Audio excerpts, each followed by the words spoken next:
Ibunda Imam Mashkur Fauziah bertemu langsung dengan Hotman Paris Hutapea di kawasan Kelapa Gading, Jakarta Utara untuk meminta bantuan hukum kepada pengacara kondang tersebut. Fauziah juga dibawa langsung ke Pomdam Jaya serta diizinkan bertemu dengan para pelaku penganiayaan dan pembunuhan anaknya.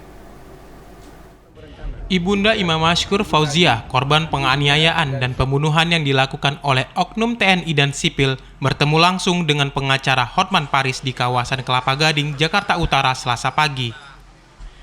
Pertemuan Fauziah dengan pengacara kondang tersebut untuk meminta bantuan hukum atas meninggalnya putra kandungnya itu.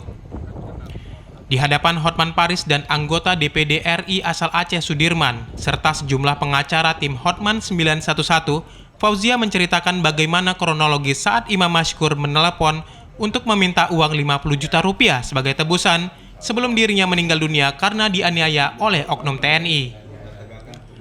Usai pertemuan itu, Ibunda Imam Mashkur juga mendatangi Pomdam Jaya ditemani Hotman Paris, Haji Uma, dan tim pengacara.